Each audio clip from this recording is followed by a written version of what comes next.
Boa noite a todos, começando mais uma atividade aqui do Festival Filme Possível.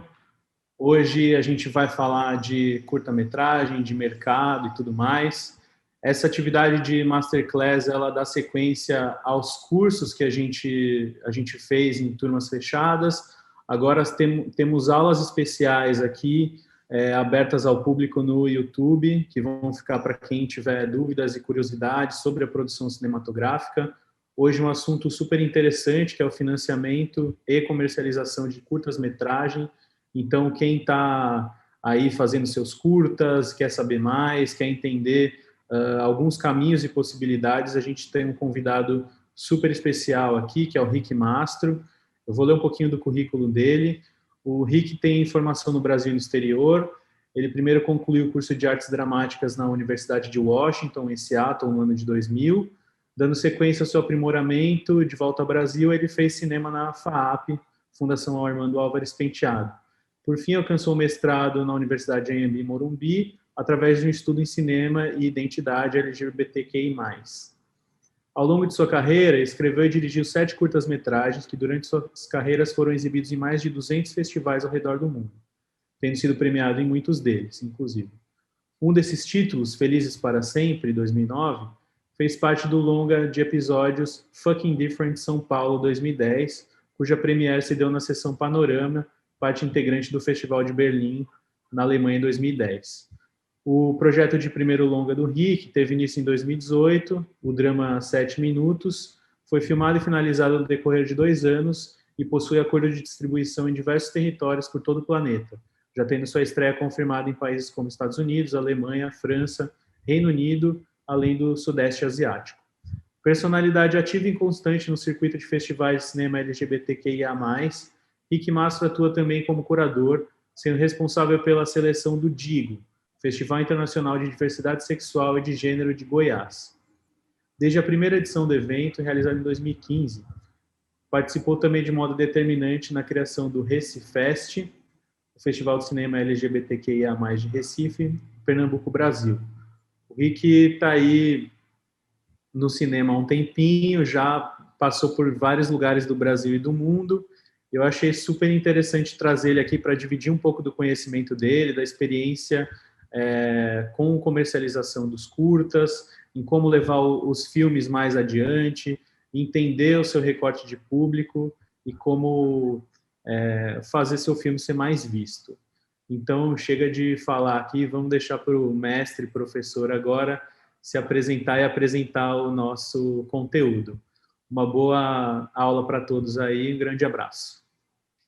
Oi, Gui, boa tarde, boa noite, Mostra do Possível. Obrigado pelo convite, Gui. Eu fiquei muito feliz de estar aqui. E o Gui foi meu companheiro de FAAP e a gente se conhece há alguns anos, né? Acho que já há 15 anos. Então, como o Gui falou, eu comecei, na verdade, eu tive uma carreira, né, ainda tenho, assim, de curta-metragista, eu fiz 8 curtas, e eu acabei fazendo o meu primeiro longa-metragem na Guerrilha, e depois, agora eu estou desenvolvendo um documentário junto com a Lacuna Filmes, e estou com 2 projetos de longas em desenvolvimento, né? São 2 ficções que eu estou escrevendo com o Leon Diana, e a gente está desenvolvendo uma que vai se passar no Brasil, que chama Os Invisíveis, e a outra que provavelmente vai ser filmada na Itália e na França, que chama Júlia. Então, na verdade, eu queria fazer um grande parênteses aqui antes de começar, né? Para falar que o que a gente vai falar hoje sobre a história do financiamento, essa história do financiamento participativo, de como fazer filmes sem dinheiro, na verdade, eu acredito que é o último recurso, porque eu sempre vou acreditar no financiamento estatal, no financiamento público, é isso que eu acredito, é isso que eu acho que faz que o cinema seja o cinema, que dê a possibilidade de ser um cinema autoral. Então, assim, em uma parte eu quero deixar bem claro que eu não estou dizendo que o Estado ou o governo, seja ele municipal, federal ou estadual, devam parar de dar recursos aos cineastas, aos artistas.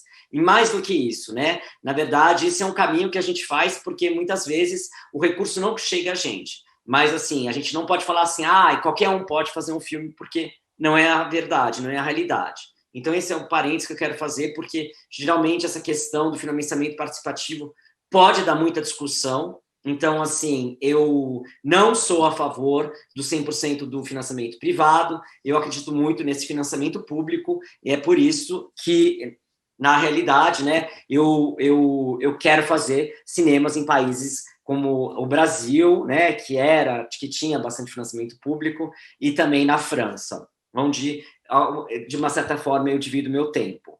Meus 3 últimos curtas-metragens que foram rodados, e mais o meu longa, eles foram feitos através da campanha de financiamento participativo. O longa que eu fiz, os 7 minutos, que o Gui falou, ele foi feito com 2 campanhas, uma na pré-produção do filme e outra na pós-produção do filme. E, na realidade, todos seguiram a mesma receita. Quando eu fiz o meu segundo financiamento participativo, depois do Xavier, eu recebi muita crítica dizendo assim, é impossível que uma pessoa faça 2 financiamentos participativos e dê certo, né? E na verdade, em um ano depois do outro. E aí, entre 2015 até 2019, eu não fiz 2 campanhas, eu fiz 4, né? Para 3 projetos diferentes. Então, hoje, na verdade, eu vou desmistificar um pouco essa história, né? Me sinto até um pouco coach, assim. Então, venha, eu vou desmistificar um pouco essa história do financiamento participativo e aí a gente vai conversar como fazer. Tá? Então a gente vai falar do Xavier. Por que a gente vai falar do Xavier? Porque o Xavier é o filme que eu fiz em 2015. Ele foi produzido pela Cigano Filmes, com a Thaís Nardi, que também assina a direção de fotografia. O filme começou com um financiamento público, que era um PROAC LGBTQIA+, que nem existe mais, né? Hoje ele está incorporado com outro PROAC, dentro de que, infelizmente, isso, né, porque aí ele foi colocado junto com culturas indígenas, afros e o LGBTQIA+, né, as representatividades das culturas. Então, assim, infelizmente, antigamente tinham 3 PROACs que foram reduzidos a 1. Mas, na verdade, né, quando eu recebi, na época era R$20 mil, eu recebi esse PROAC, eu conversei com a Thaís e a gente topou fazer uma campanha de financiamento participativo para dobrar o orçamento. Mas note que não foi assim, a gente não chegou e falou assim, vamos fazer uma campanha que a gente vai arrecadar R$20 mil, né? A gente começou bem devagarzinho, então a gente vai começar bem devagarzinho. Então, antes de tudo, para vocês terem uma noção do que é o Xavier, tal, etc., eu separei o trailer do filme para vocês assistirem. Então a gente assiste o trailer e a gente começa a falar de como foi feita essa campanha.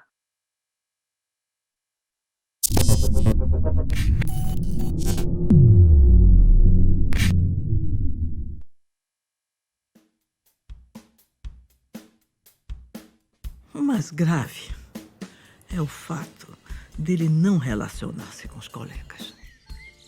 Mas e quem é aquele ali do lado dele? Surfando. E aí, né, ele tava surfando de frente com a onda. Uma personalidade.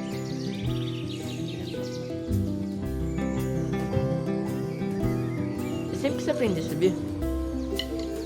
Tenta aí, cara.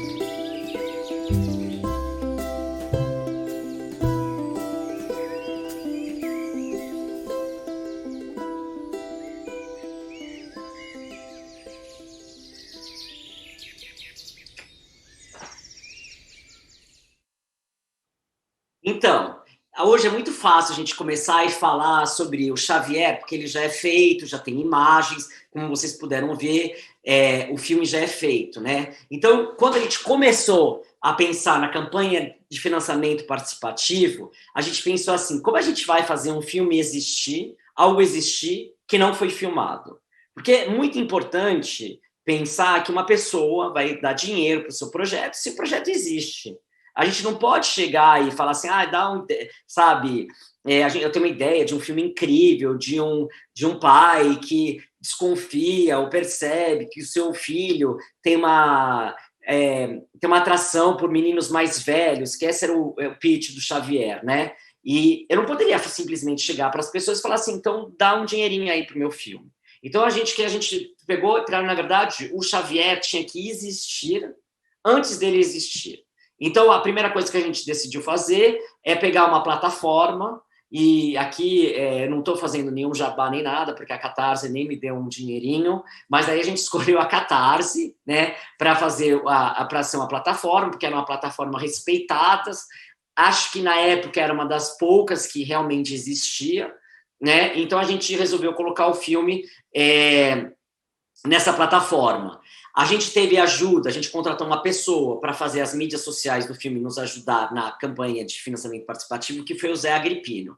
Então, o que a gente pensou, em primeiro lugar, era que o nome, o Xavier, ele tinha que estar na cabeça das pessoas. E aí foi a ideia de ser criada uma página no Facebook, né, onde as pessoas pudessem... Então, eu pedi para uma amiga minha, tudo na base da amizade, para fazer alguns desenhos do Xavier, alguns esboços, assim, como se fosse um storyboard, para a gente colocar como imagem, porque cinema também é imagem, então a gente teria que ter imagens, e a gente não tinha grana na época para rodar esse material antes do filme, porque a gente tinha muito pouca grana. Então a gente resolveu fazer uma página no Facebook falando sobre o curta, que era o Curta Xavier. Lá vocês vão ver. Então, é uma página que eu e a Thaís e a equipe da Cigano Filmes, a gente batalhou bastante, né, para ter bastante audiência. Eu acho que quando a gente começou a pensar a campanha, né, então, por exemplo, a gente começou a campanha, se eu não me engano, em maio, e aí, em final de março, a gente lançou essa campanha, essa página no Facebook. Então, olha, note que a campanha foi lançada em maio, mas um mês e meio antes, a gente já estava com essa página no Facebook e criando uma audiência, uma futura audiência para a nossa campanha do Catarse. E aí, então a gente criou essa página no Facebook. E aí a gente tinha que alimentar essa página no Facebook. Então, assim, o desafio era falar sobre um filme que não foi rodado, contar a história do filme, mas sem muito spoiler, né? E fazer com que as pessoas interajam com a página. Então, o que a gente fez? A gente pensou em pedir para o público, né, para os meus amigos e para as pessoas que eu conhecia, a Thaís também, vídeos gravados no celular, né, dizendo de como que era, né, ter um irmão gay, um pai gay, uma mãe lésbica, uma filha trans. Então, a gente recebeu, acho que uns 20, 25 vídeos que foram colocados na página do Xavier do Facebook, mais no Instagram, né, falando com essas pessoas. Então, vocês percebem que, para o começo da campanha do filme, a gente já colocou mais 20 pessoas, vamos dizer assim, 20 embaixadores com a gente. Porque as pessoas que faziam o vídeo, elas faziam, como é que chama aquela coisa lá que eu perdi o nome, de engajamento. Então, ela já engajava a página no Facebook, ela já engajava o Instagram, porque ela falava, né? Então, a gente colocou e eu era super chato. As pessoas que têm que fazer campanha de financiamento participativo têm que super insistir, super falar, assim, sabe, insistir, faz isso, faz aquilo, ligar, ser fofo, né?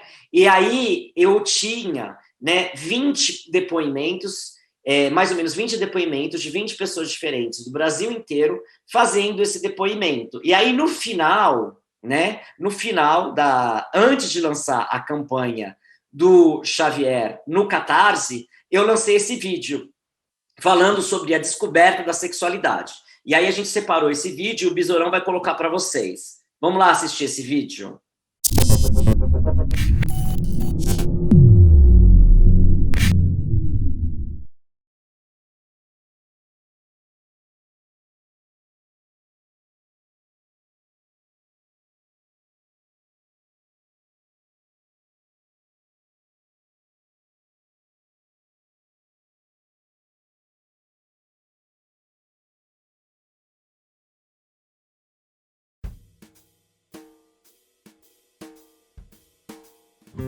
Meu nome é Gertrudes, tenho 57 anos e tenho 2 filhos homossexuais, Gustavo e Isabela.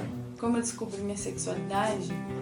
Sou irmão mais velho do Leandro Baldi, né? Devido a pequena diferença de idade entre a gente e por eu ser bastante avoado, demorei bastante para perceber a orientação sexual dele. Como foi para mim descobrir que o meu melhor amigo de infância é gay? Minha história é meio engraçada, ela é meio diferente. Eu contei para minha mãe quando a gente estava tomando uma cerveja na cozinha, cozinhando, o almoço básico de domingo. A minha avó, com 80 e poucos anos, quando eu contei, ela chacoalhou e falou: era isso eu sabia. E eu achando que eu tava fazendo a Fernanda Montenegro com ela, e achando que ela tava sendo a enganada. Ela falou: olha, eu sou velha, mas não sou burra. A minha sexualidade nunca foi tratada como uma coisa diferente. Os meus pais sempre encararam isso como uma coisa comum. O Gustavo sempre gostou de meninos de cabelos encaracolados e magrinhos. E Isabela gosta de meninas novas. Não teve um dia que eu falei, hoje eu sou lésbica, mas eu sempre tive a certeza de que eu não era hétero. Eu conheci um rapaz, né? E a gente ficou muito amigo, a gente virou melhor amigo um do outro. E aí eu contei que era gay e eu tive uma das melhores experiências da minha vida, que foi uma aceitação muito legal da parte dela. Eu busquei me aproximar dele, ser de verdade um grande amigo dele, coisa que eu posso me dizer agora, um grande amigo dele, amo ele. Foi ele que me contou, né? Porque eu nunca nem tinha parado para pensar se ele era gay ou não. Outra data que ficou muito marcante para mim foi quando meus pais descobriram. A princípio eu não tive o apoio deles. Nunca tivemos problemas com isso. Pelo contrário, eles sempre tiveram o meu apoio. Um belo dia, assim, depois de uns 2 anos que a gente já andava muito colado, era best friend mesmo, minha mãe vira pra mim e me larga uma coisa assim: meu filho, quando é que vocês vão casar? Só que ela falou uma coisa muito engraçada, né? Ela falou assim: olha, meu filho, se você quiser ser gay, tudo bem, não tem problema nenhum, faz o que você quiser, mas seja gay de verdade. Não me vem com essas histórias de que vai ficar se escondendo, não pode ficar de mão dada, não pode amar. Não, se você for para ser gay, é para ser gay de verdade. E não lembro como eu falei com todas as palavras, mas o sentimento foi de que não importava para mim. É lindo, é maravilhoso poder viver com um irmão independente da orientação sexual dele. Eu, com 16 anos, contei pra minha mãe que eu tava namorando, e ela simplesmente só perguntou se eu tava feliz, se eu tava gostando do meu namorado e quando que ela ia conhecer e tal. O que veio acontecer depois disso, um tempo depois a gente, enfim, casamos. Eu fico muito feliz de, na verdade, ter um amigo gay fora do armário, né? Que é feliz e que sabe o que quer. E ser sincero, de verdade, foi uma das coisas que mais me motivaram a continuar nessa trajetória da vida e de ser o que eu sou hoje.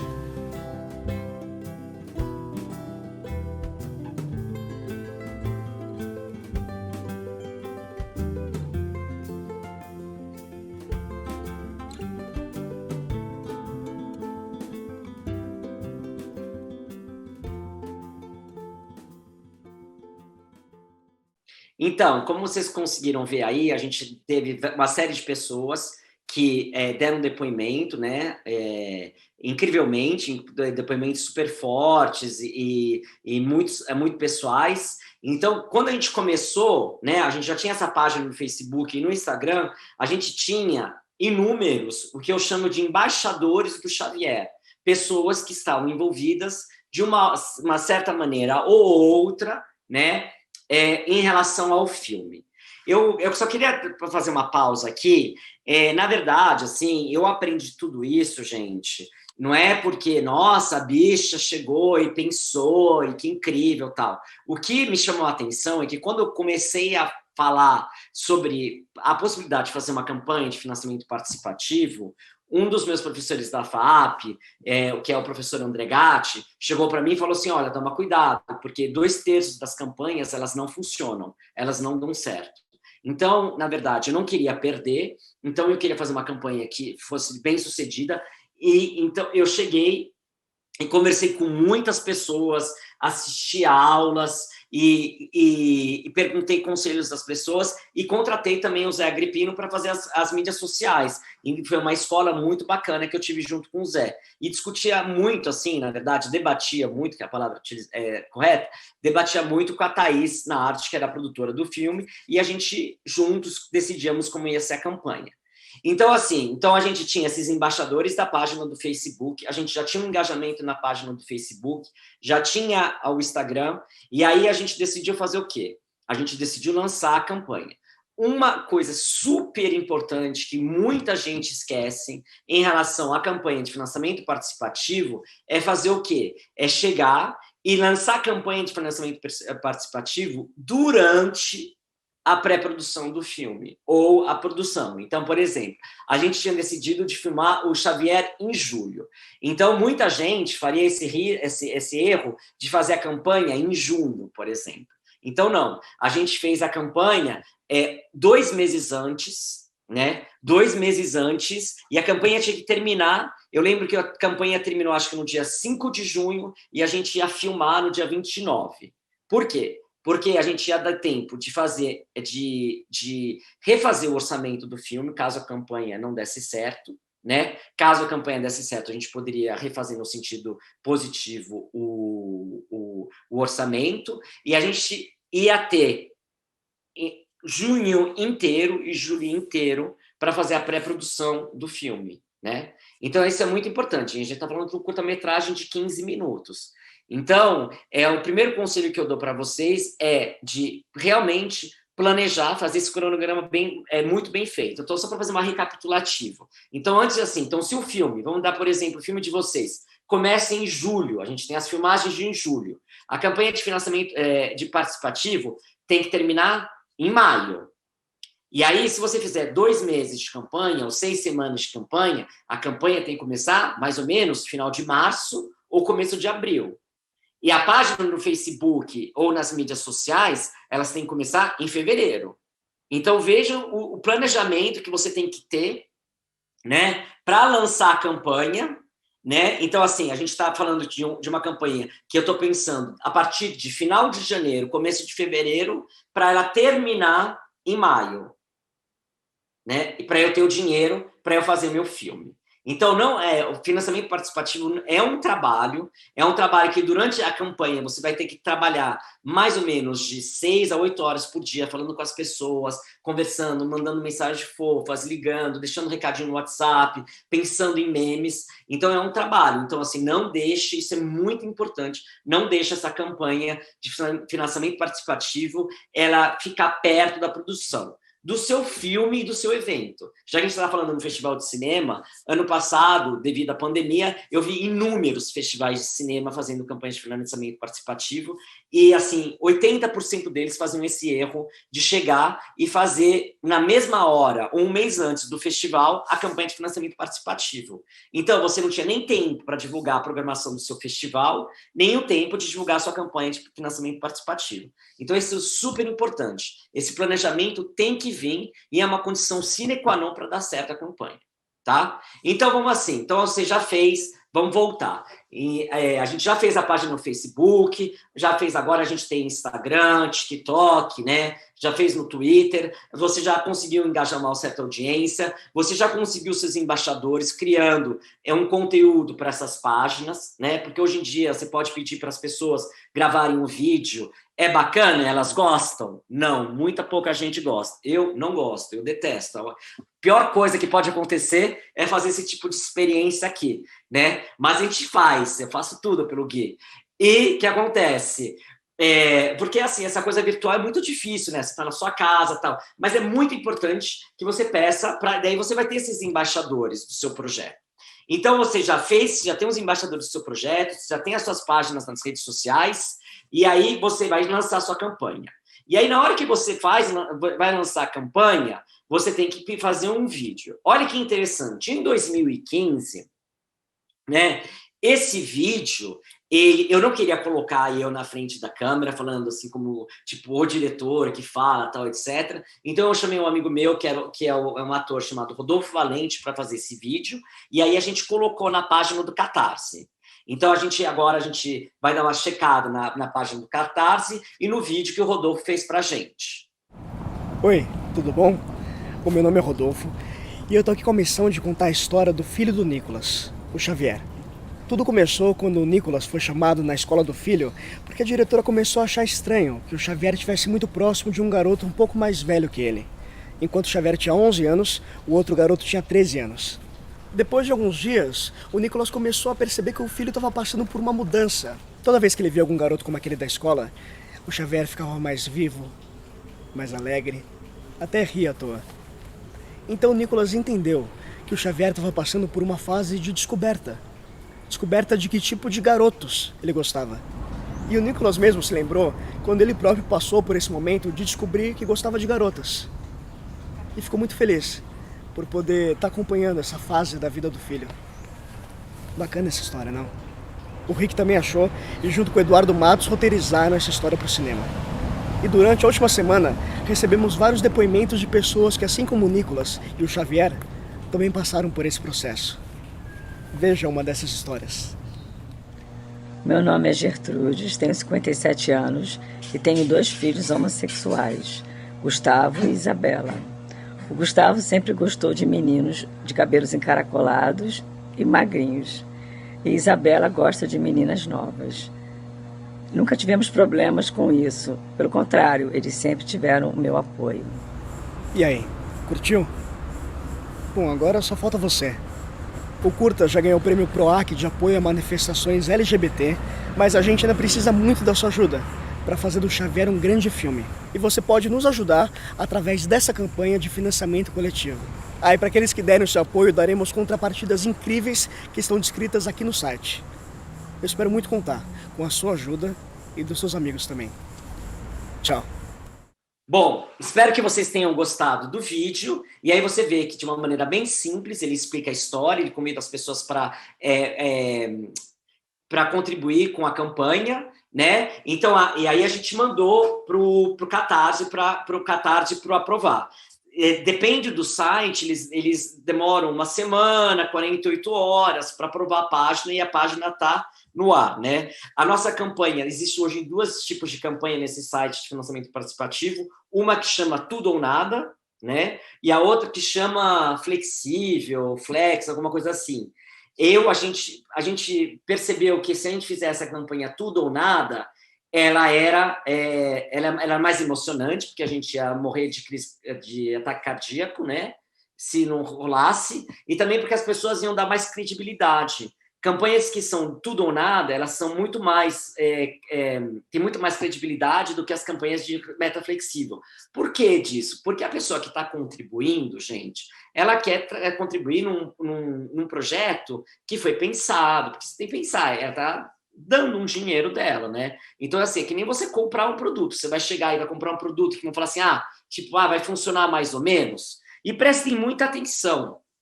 Eu não sei se eu já falei disso, e eu esqueci agora, mas então, o que foi muito interessante do vídeo do Rodolfo, que quando a gente fez esse vídeo, o vídeo tem 2 minutos, 2 minutos e 30.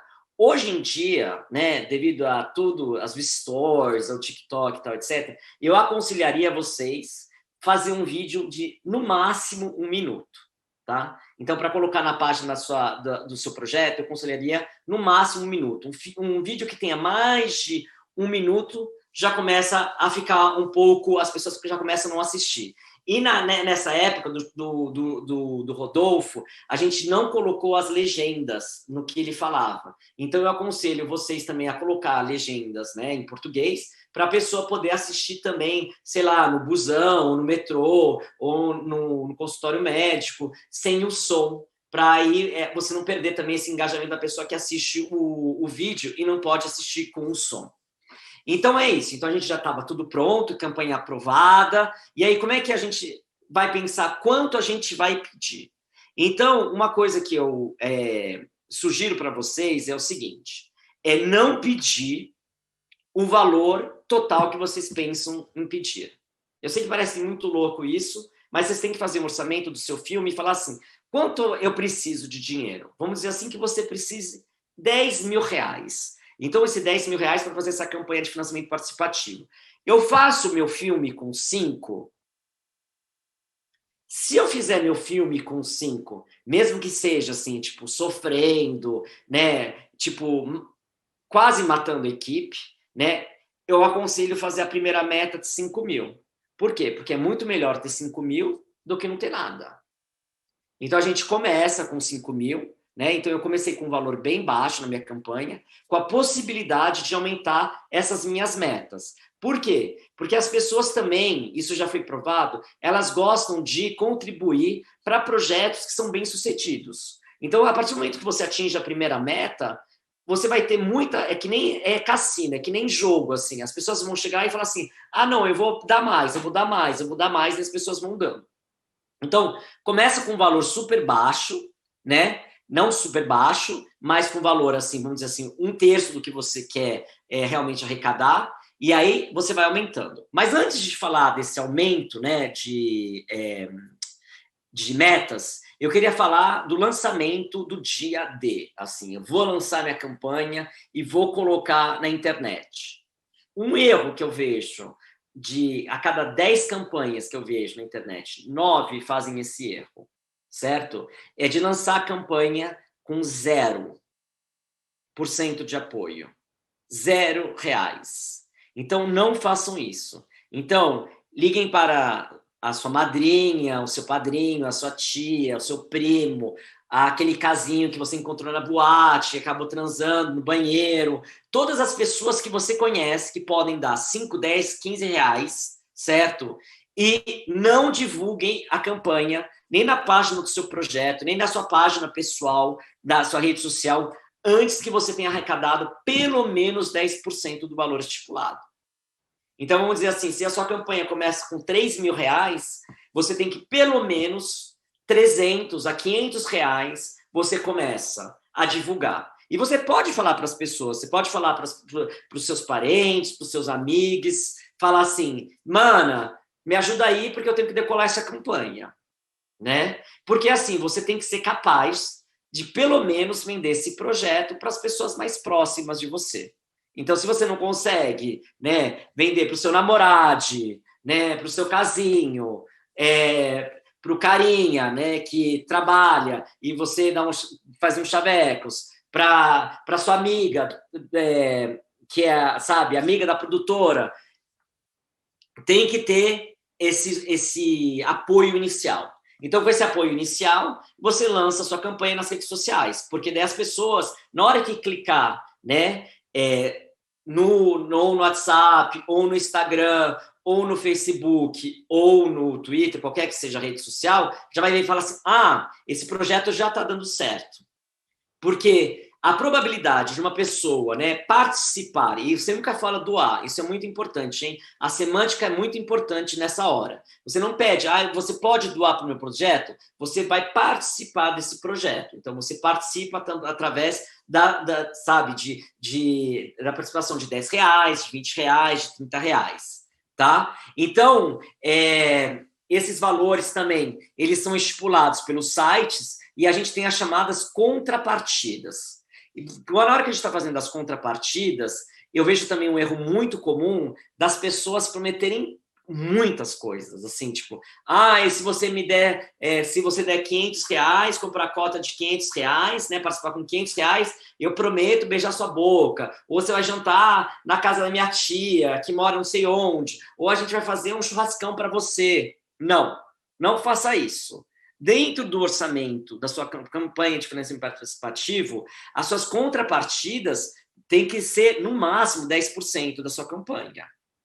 Então, pense em contrapartidas que são bacanas, que são ótimas, mas que não vão custar os olhos da cara. Porque, na verdade, e outra coisa muito importante é sempre pensar no frete do correio. Porque o Brasil é muito grande, né? Você vai querer receber participações, tá vendo? Aqui é até eu que tenho que chegar e ficar atento. Você vai receber participações do Oiapoque ao Chuí, então você tem que pensar assim, quanto vai custar um frete, né, desse quadro incrível que eu ganhei? Então, se você está em São Paulo e tiver que mandar para Roraima, quanto você vai pagar desse frete de Sedex? Então, realmente, será que esse quadro é bacana para ser contrapartida?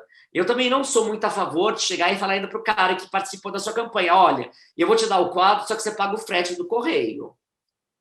Então, eu acho que não vale a pena. Imagina, o cara vai lá, te dá R$300, R$400, sonhando com esse quadro lindo que sua prima pintou, né? E aí ela te deu, e aí você vai dar como contrapartida, e aí você tem que chegar e pagar esse Sedex.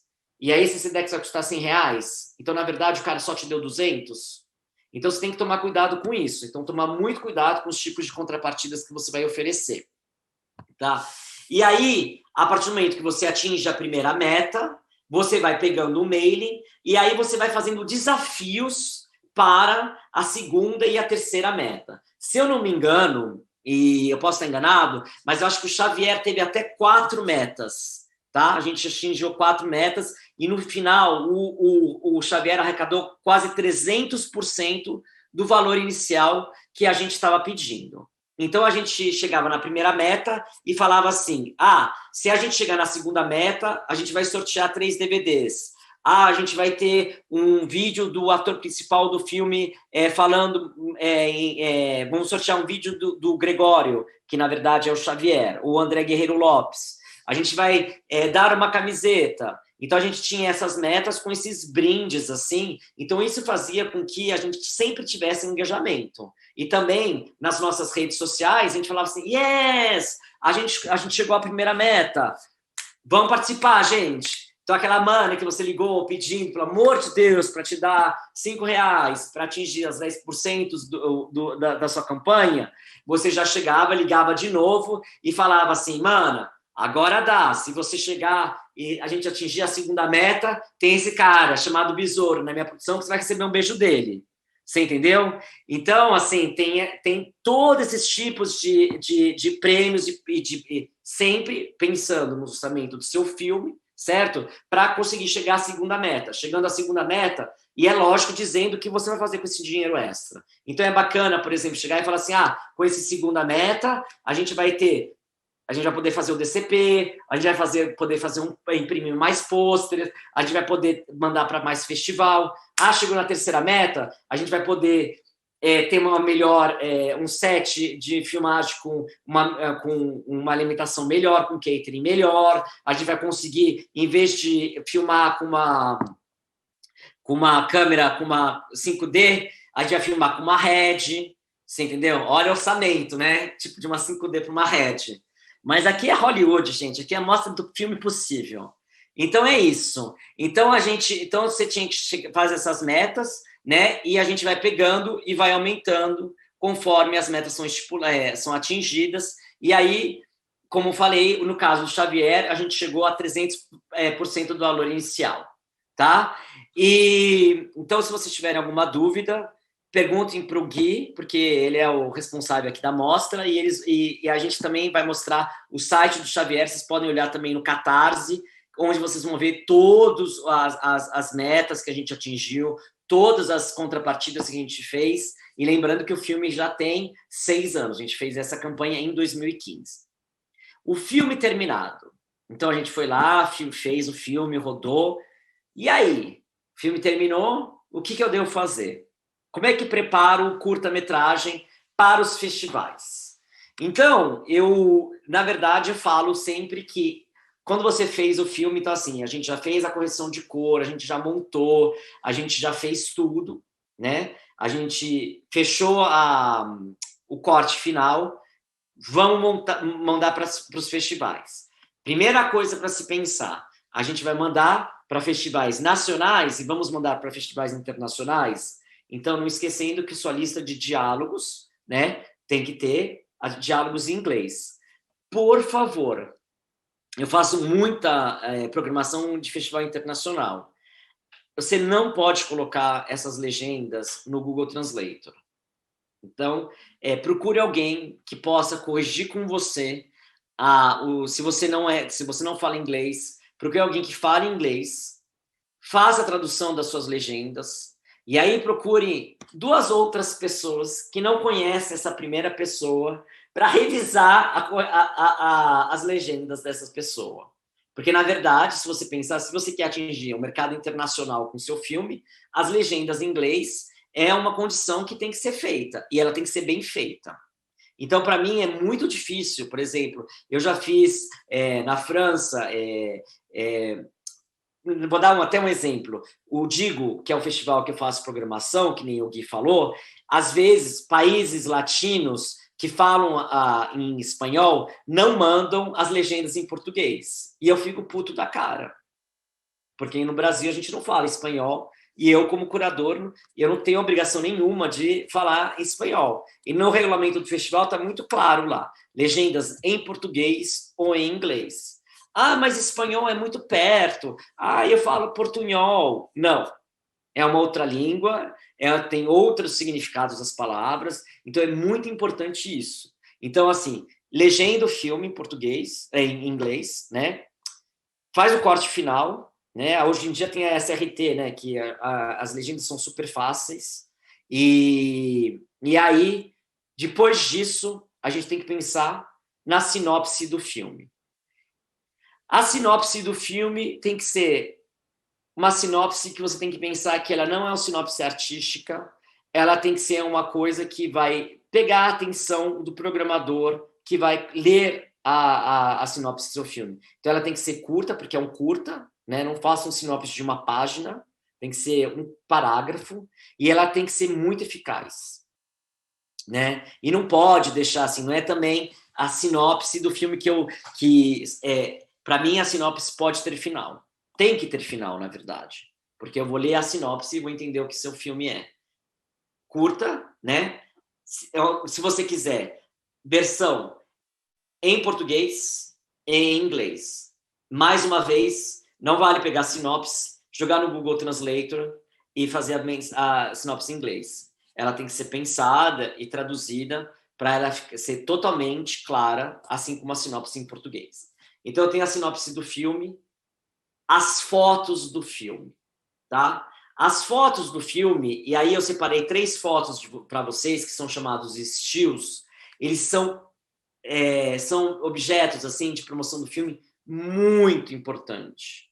Muito importante. Ah, mas por que são importantes? Meu filme não é uma coisa comercial. Ah, meu filme, eu sou artista. Ah, eu me inspiro em Godard. Ah, eu sou o novo Glauber. Ah, eu sou a nova Suzane Amaral. Não. Vocês têm que pensar que o seu filme faz parte de um festival e esse festival tem que atingir um público. Então, ter estilos bacanas do seu filme é muito importante. Por quê? Porque o programador do festival vai ficar muito feliz de ter uma imagem que vai atrair público para o festival dele. Porque você tem que lembrar que o seu filme, dentro de uma programação, por exemplo, aqui na mostra do Filme Possível, por exemplo, o Gui, ele convidou, né, vocês que estão assistindo, acompanhando o festival, convidou algumas estrelas no nosso cinema. Por exemplo, o Andradina e o Dida Andrade. Então, assim, eles já tinham um nome no circuito e aí eles foram convidados e acabou exibindo o filme dele. Acho que até exibiu aqui. Não sei se eu estou correto ou não. Então, assim, exibiu, porque eu assisti e foi incrível. Então, foi o 30 anos de blues, não foi isso? Se não me engano, isso. Então, o que acontece? Então, o programador, ele tem que atrair esse público. Então, o que eu vou fazer? Eu vou convidar pessoas que o público conhece e vou programar curtas onde as pessoas podem ver uma identidade visual e podem falar assim, se interessar aí nesse festival. Então, isso que acontece. Então, assim, 3 fotos que vocês podem ver aqui. A primeira foto foi tirada, e as 3 fotos foram tiradas durante a filmagem, não são prints. Então, pensem nisso, que estilos são muito importantes. E uma dica que eu dou para vocês, porque eu me ferrei num filme, não vou citar aqui qual o filme para não causar grandes problemas, mas quando você chamar um fotógrafo, não foi no Xavier, porque foi o Gustavo Otero que tirou as fotos do Xavier, foi incrível. Peça, você que é o diretor ou o produtor, a diretora ou a produtora, peça para ver as fotos em cada fim de diária. Para ver se o fotógrafo não está tirando fotos assim, super artísticas e que não vão adiantar em nada. Porque eu tenho uma experiência que o cara, né, eu estava fazendo um filme, e aí o cara chegou, primeiro dia de filmagem, primeira foto de filmagem, ele tira uma foto incrível, linda a foto. E aí eu super confiei nele, e aí ele acabou tirando, acho que, umas 3.000 fotos e eu utilizei 4. Erro meu, porque eu que não conferi as fotos no final da diária e do produtor também, né? E filme de baixo orçamento, gente, é muito fogo, assim, porque, na verdade, todo mundo trabalha de boa, tal, etc., né? O que não é bacana, mas o estilo tem que ser bacana do filme. Então, tomem bastante atenção e não esqueçam de perguntar para fotógrafo ou para fotógrafo no final da diária para poder ver essas fotos, porque vocês vão precisar, para a divulgação dos seus filmes em festivais, pelo menos 3 fotos. E essas, enquanto eu estava falando, eu acho que as fotos passaram. Uma com o Xavier tocando bateria, a outra com o André, que fez o pai do Xavier, e a outra que tem o Gregório e o Netuno, que fazem no filme o papel do Xavier e do Felipe, tá? Então a gente já tem a sinopse do filme, as 3 fotos, a SRT português e inglês. É muito bacana fazer também a SRT em português para festivais onde a gente pode ter a legenda em português para pessoas que não conseguem ouvir. Então isso é muito bacana também. E também fazer um pôster do filme. Então, eu estou mostrando para vocês, esse é o pôster que eu fiz para o Xavier, eu não sei se eu trouxe 1 ou 2, mas esse é o pôster que eu fiz. Eu fiz um pôster para a versão 2015 e outro pôster para a versão 2016 do filme. Aí vocês veem que o pôster também é uma coisa muito importante, que eu vou falar daqui a pouco em relação à programação. E aí fazer um textinho de um parágrafo ou umas 10, 15 linhas com a biografia da realizadora ou do realizador do filme, da diretora e do diretor do filme. Então, com esse pacote, sinopse do filme, 3 fotos, mais o pôster, mais a biografia, e a gente já tem um pequeno pacotinho para mandar para os festivais. Agora, se vocês querem realmente arrasarem na boate e com a promoção do filme de vocês, com a promoção pessoal de vocês, eu aconselho a fazer um site. No filme do Xavier eu fiz um site super simples, WordPress, como vocês podem ver. Ele é bacana, chique. Foi feito pelo Gustavo Otero também, o mesmo cara que tirou as fotos do filme. E eu também tenho um site meu pessoal, que é o rickmastro.com, que eu tenho esse site mais ou menos há 20 anos. Mais ou menos não, há 20 anos eu tenho esse site. Eu fiz a primeira vez ele no final dos anos 2000, a gente está em 2021. Então, assim, eu fiz esse site e é muito interessante, né? É lógico que o conteúdo do site, com o passar do tempo, ele foi mudando, né? Porque eu não tinha a filmografia que eu tenho hoje em dia, mas é sempre muito interessante quando eu vou ir fazer a entrevista para dar aula, ou em festivais, ou tal, etc. Como as pessoas, ou, melhor que isso, falar com produtoras sobre meus projetos, sempre as pessoas comentam do site. Falam, olha que bacana, você tem um site, vi seu site. Então isso é muito bacana. Hoje em dia, com essa história do WordPress, não sai caro, né? E aí você pode fazer um site bem simples, né? Eu acho que eu sempre sou uma pessoa, assim, eu acho que eu sou muito bichona e aí eu gosto de coisas simples. Então, assim, todos os meus sites, todas as identidades do filme que eu faço são bem simples, tá? Então é isso. E também, eu não sei se eu falei aqui, fazer a sinopse e a biografia em inglês. Eu acho que a biografia eu não falei, mas é muito importante ter todos esses 3 documentos, sinopse, biografia e SRT, em português e inglês, tá? Então o filme foi lançado, vai para ser lançado. Eu acho que acredito que o filme tenha um potencial. E aí esse filme ele pode ser distribuído também por uma coisa que a gente chama agente de venda. O que é um agente de venda? Um agente de venda é uma pessoa que vai pegar o seu filme e vai representar o seu filme no mundo inteiro. Geralmente o agente de venda só não representa o território do filme que ele é feito. Então, no caso, se você fizer um filme no Brasil, o agente de vendas vai representar o filme no mundo inteiro, com exceção do Brasil. Agentes de vendas internacionais, eles geralmente dão uma coisa que chama MG, que é o Minimum Guarantee para o seu filme. Então, ele vai te dar uma grana, vamos dizer assim, uma grana, na verdade, uma grana assim, simbólica de uma certa maneira, que pode ser, sei lá, 1.000 euros, ou 2.000 euros, ou $2.000, que na cotação hoje em dia até que vale a pena, né? porque nisso já ganhou 14 mil reais.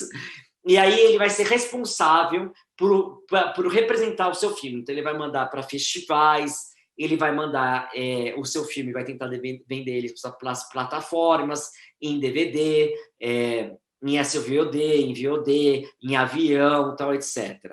Eu sei que muita gente não acredita nesse mercado de curtas-metragens. Eu acredito, eu fiz parte dele, eu vendi todos os meus curtas para vários territórios do mundo, né? E eu acredito que a gente tem que, nós curtas-metragistas e os festivais também de curtas-metragens têm que fazer um esforço no Brasil de chegar e tentar profissionalizar o máximo o curta. Por quê? Porque o curta é trabalho da equipe, é trabalho dos atores, né? Ele não é simplesmente um cartão de visita para o diretor, né? Ele é o resultado de um trabalho de uma equipe. Então, eu acho que é muito bacana, né, quando eu vejo festivais que pagam exibição, né? Eu fico pensando assim, será que cada festival não pode pagar R$50, R$30, R$20 para cada filme exibido? E aí, se você fizer 10, 15 festivais, já vai conseguir uns R$500. Então, eu sei que é meio tabu, né? Eu espero que os programadores, meus colegas, não façam um boicote por eu estar levantando essa bandeira, mas eu acredito que a taxa de tela, né, para passar nos festivais, ela é muito importante e pode ser muito bacana para o cineasta, tá? Então é isso. Os mercados internacionais principais, assim, aqui na Europa, por exemplo, é Berlim, Cannes, né? São mercados onde você pode vir quando você já tem uma filmografia, 2, 3 curtas-metragens, né, com um projeto de longa, junto com o produtor do seu filme. Existe um mercado de curtas-metragens que, no Brasil, ele é feito um pouco por chacota, que é o Short Film Corner, em Cannes, mas ele é um mercado europeu que funciona para venda de curtas-metragens.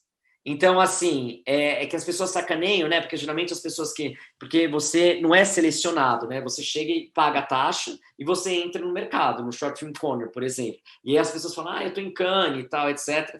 E eu sei que vira uma coisa meio piada, assim, do pessoal de chegar e falar que o filme foi selecionado em Cannes. Mas é um mercado que funciona, né? E que vale a pena ir, se você tiver a oportunidade. Mas, como é muito caro, vale a pena ir já com o seu primeiro projeto de longa, já com um produtor e atrelado a, se ainda existir, a Cinema do Brasil. Então, olha, eu sei que tá um blá, blá, blá, blá, blá, blá, blá, patati, patatá, então a gente vai chegar e vamos falar uma coisa mais concreta, que é em relação ao mercado de agente de vendas, utilizando o Xavier como exemplo. Então, o Xavier foi o meu primeiro filme que eu trabalhei com agente de vendas. Eu conheci o Cosimo Santoro, a The Open Reel, durante o Festival de Cannes, em 2014, quando eu fui jurado da Queer Palm, que é o prêmio LGBTQIA+, que é dado para o melhor filme do festival. E aí, o Cosimo, na verdade, estava interessado no projeto do meu primeiro longa-metragem, que é esse Os Invisíveis, que eu estou escrevendo ainda. Porque, na verdade, os 7 minutos entrou na frente, assim, pulou na frente dos Invisíveis. Então, um dia, né, eu marquei uma ligação, um Skype com o Cosimo, e aí eu comecei a falar do filme, e eu falei, cara, você não sabe, eu ganhei um PROAC LGBTQIA+, e vou fazer um curta-metragem. Daí o Cosmo olhou para mim e falou assim, qual é o pitch do curta-metragem? E aí eu falei assim, é uma história de um pai que começa a desconfiar que seu filho gosta de garotos mais velhos. E ele falou assim, então eu quero comprar. Eu falei, para. Você quer comprar? Ele falou assim, eu quero entrar como produtor associado e vou representar o filme. Então o Xavier, na verdade, foi um caso super bem sucedido, mas foi um caso que eu aprendi a lidar com agente de vendas. Hoje em dia o Cosmo é meu brother, né? E brother até parece, né? Que eu sou hétero. Não, mas assim, é super amigo meu e a gente trabalha, a gente já fez, trabalhou em 2 curtas e um longa-metragem juntos, né? Então ele aceitou, né? Ele me fez uma oferta em relação ao MG do Xavier e entrou como produtor associado. Então, como é que funciona esse contrato com o agente de vendas? O contrato com o agente de vendas funciona da seguinte maneira. Então, assim, esses valores são hipotéticos para facilitar a compreensão de vocês. Então, o agente de vendas fala assim para você, olha, eu vou te dar $1.000 pela compra do Xavier, né? Então, eu vou ser responsável por distribuir o filme no mundo inteiro, com exceção do Brasil. E aí, ele começa a oferecer o filme para os festivais, primeiro, então a gente faz uma estratégia de festivais, de lançamento de festivais, e aí depois a gente faz uma estratégia de vendas. No primeiro ano que o filme foi lançado, passou em festivais e patati patatá, ele te dá um que eles chamam de report. Ele te dá como se fosse um resumão do que aconteceu no ano. Nesse contrato que você assinou com o agente de vendas, o contrato é bem claro. Você tem que dar de volta o MG que ele te deu. Então, por exemplo, se ele te der $1.000, você chega e você tem que dar de volta esses $1.000. E aí você tem que chegar e 20% a 30% do valor que ele conseguiu através da taxa de exibição do seu filme é dele.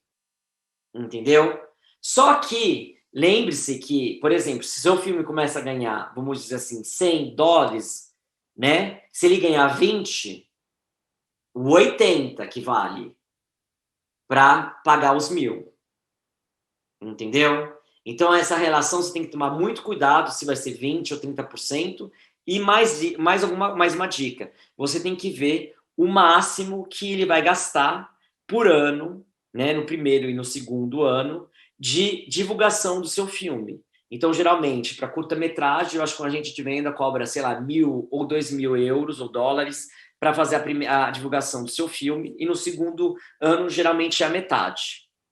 Então, é isso. Então, acontece que tem então tem esse orçamento que é feito durante o ano. O Xavier foi um filme que deu super certo, graças a Deus, a gente acabou passando em 60 festivais, nacionais, internacionais, a gente foi distribuído no mundo inteiro, vendeu para a Alemanha, para a França, a gente chegou até o cúmulo de chegar e passar em circuito comercial na Coreia do Sul, o filme passou. A gente também teve a sorte de ser um dos 5 filmes escolhidos pelo BFI, do British Film Institute, para fazer uma campanha chamada Five Films for Freedom, 5 filmes para a liberdade, onde eram passados na internet filmes em países onde festivais LGBTQIA+, não eram permitidos. Então, durante uma semana, o filme atingiu não sei quantos milhões de espectadores através dessa campanha. E, é claro, através do nosso agente de vendas, o BFI, que a gente não é bobo nem nada, pagou um dinheirinho para a gente. Então, através desse esquema, né, do agente de vendas, a comercialização do filme, ela foi super possível. Se eu não tiver agente de vendas, é possível fazer, distribuir o filme e ganhar um dinheirinho? Mas tomem muito cuidado com sites, né? Eu não sei se eu vou ser cancelada agora, mas eu vou falar, com sites de exibição de curtas-metragens que pedem, ano passado, durante a pandemia, eu recebi um e-mail de uma menina super bacana, super fofa, fofuríssima, pedindo para passar meus curtas no site dela e queria que o contrato fosse vitalício. E eu falei, não, gata, desculpa, mesmo que sejam os primeiros curtas que eu fiz em 2007, 2008, eu não vou te dar um contrato vitalício de exibição do meu filme, sendo que você não vai me dar nada. Mas ela falou assim, mas você vai ganhar a partir do número de cliques, né, de assistidas, de views.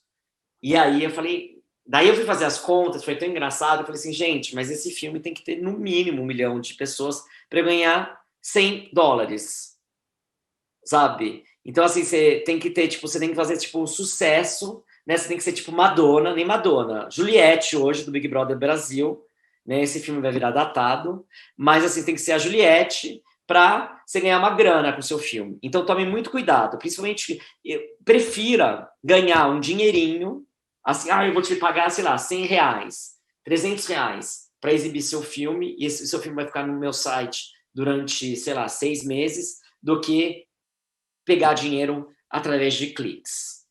tá bom?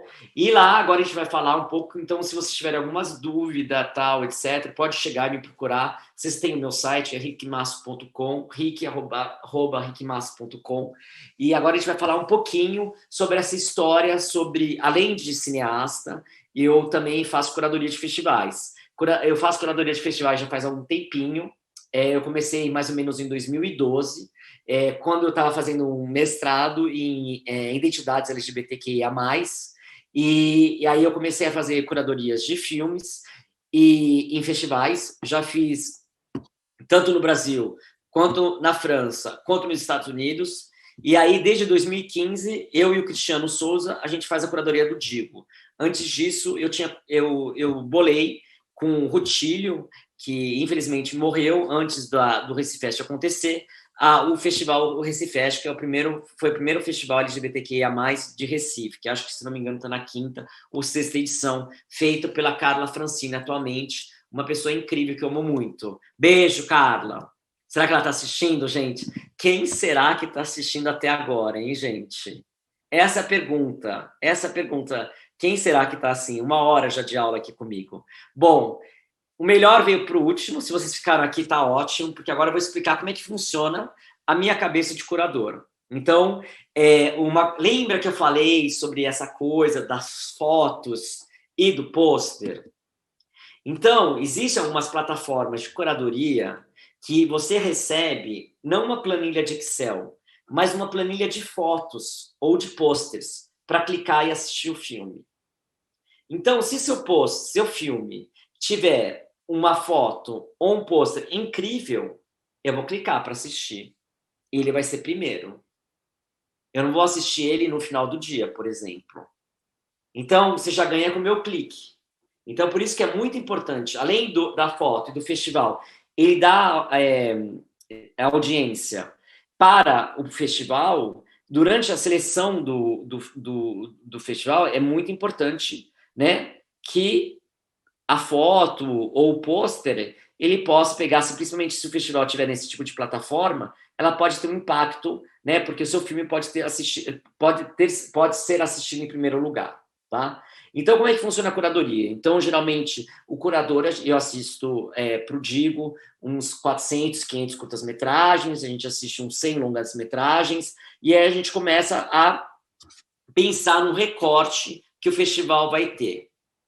Uma coisa muito interessante, principalmente falando em cinema de nicho, é muito importante, se você fizer cinema de nicho, pesquisar sobre a filmografia que é feita nesse cinema.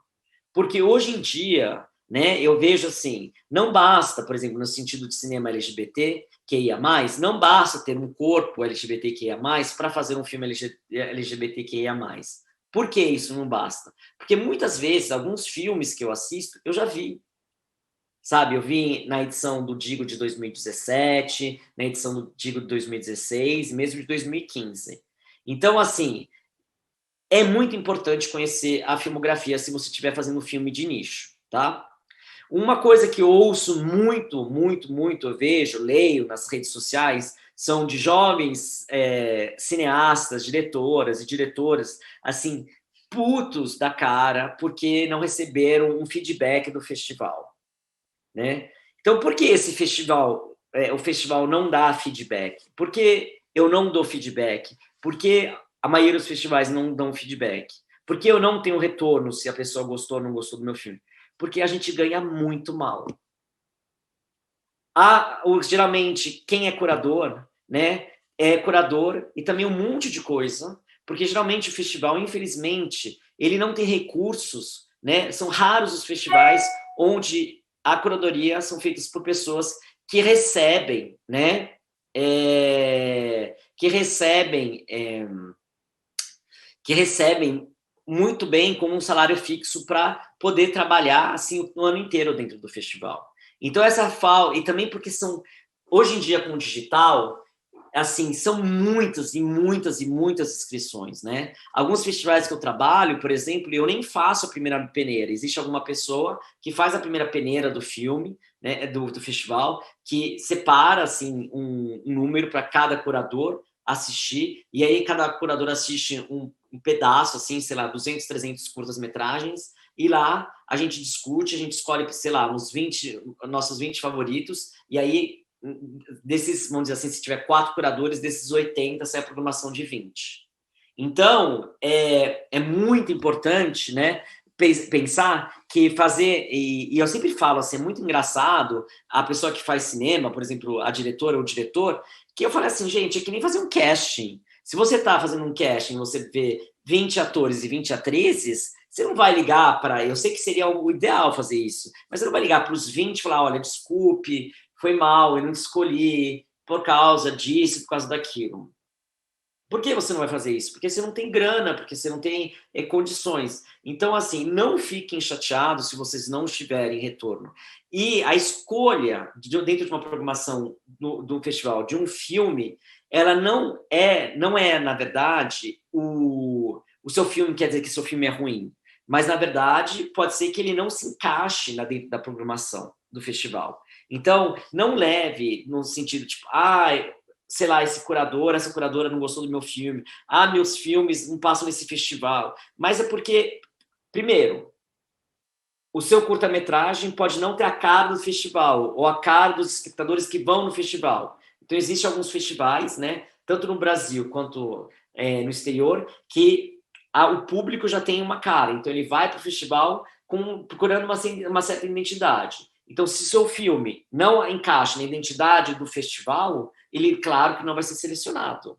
Por quê? Porque o público vai estranhar. Então, o curador já tem esse recorte dentro da cabeça, né? Número 2, pode ser inúmeros fatores que o seu filme pode cair. Pode ser que teve um caso, eu vou fazer o Gui me falou aqui, tem um ponto aqui, o Gui falando sempre para dar um estudo de caso. Mas num desses anos do que eu estava fazendo a programação do Digo, eu vi, sem exagero, uns 20 curtas-metragens, onde a temática trans era muito presente e a questão do nome social e a questão do trabalho era muito presente nesses 20 curtas. Então, ou o curta abordava a temática do nome social ou do mercado de trabalho, né? Então, assim, eu fui assistindo, então tinha filmes ótimos, documentários, ficções, animações, era assim, sem exagero. E aí, o último filme que eu assisti, que se não me engano era um filme de Santa Catarina, ele abordava os dois assuntos. E ele abordava os dois assuntos e não era perfeito. Tinham problemas de direção, alguns probleminhas de direção, e tinha até um probleminha de roteiro. Mas dentro do macro, assim, da programação, né? Quando a gente está fazendo uma programação que eu tenho que escolher 10 curtas-metragens, né? E eu vejo que a temática sobre o nome social e sobre o trabalho ela é recorrente, muito importante para a comunidade trans, eu tenho um curta que aborda esses dois temas de maneira eficaz e que eu posso colocar no festival, esse que foi o filme selecionado. Então, você veja que, assim, são fatores, assim, que eles transpassam, né, a lógica racional. Não é assim, o melhor filme é o que passa. Talvez não. Porque talvez exista algum assunto urgente, né, que possa ficar primeiro na fila número 1, possa também ter uma falta de... esse filme já passou no festival, ano passado. Acontece isso, por isso que eu falo que é muito importante, se você está fazendo um filme de nicho, repito, fazer um estudo sobre o seu nicho, né, para ver se esse filme já não foi feito. E também, então, assim, imagina, é um filme incrível e é bem, assim, é bem curioso que, por exemplo, no Digo, existem alguns filmes que eles se repetem ano após ano, né, e a gente faz até live, a página, posso fazer o jabá aqui? Posso? Então, a página do Digo Festival no Instagram, que depois o Besourão vai colocar aí para vocês, e a gente faz lives, e eu falo muito sobre isso, falo assim, olha, gente, essa temática, ela foi falada esse ano, tal, etc., e aí ano que vem eu tenho filmes que são praticamente iguais ao do ano passado.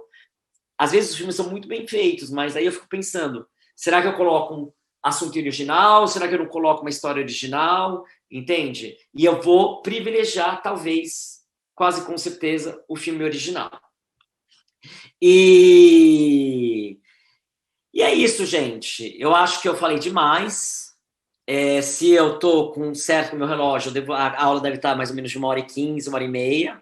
E eu adorei, eu queria agradecer o convite do Gui, o suporte, o apoio do André Bisorão, que ajudou a gente nessa live, agradecer o festival e dizer que eu estou muito feliz por essa oportunidade e espero voltar aqui sempre. Obrigado, gente. Tchau. Calma, que eu esqueci o mais importante, gente. Eu preparei essa aula e esqueci o mais importante para falar no final. Tenham muito cuidado com os primeiros minutos do filme. Em um curta-metragem, a gente está falando de curtas-metragens, se o seu filme tem 10 minutos, os 3 primeiros minutos do filme são importantíssimos. Não pense que assim, são raros os curadores que vão assistir 400, 500 filmes, né? E vão deixar você falar o que é a sua história no 7º minuto. Então, lembre-se que as primeiras cenas do seu filme são importantíssimas para o sucesso dele. Então, evitem, sabe? Então, assim, pensa assim, no começo da história vai ser o quê? Como é que eu posso chegar e prender a atenção do curador, da pessoa que está me assistindo, do público? Porque isso também é pensar no seu público, você entendeu? Então, assim, se seu filme tem 10 minutos, nos 5 primeiros minutos, nada aconteceu, provavelmente ele não vai ser programado, tá bom? Então, pensando nisso, e vamos fazer filme só até de 15 minutos, porque curta-metragem, vamos fazer curta, né? Não vamos fazer curtas de 30, mas lembre-se que os primeiros minutos do filme são importantíssimos. Obrigado, Mostra do Possíveis. Beijo. Tchau, tchau.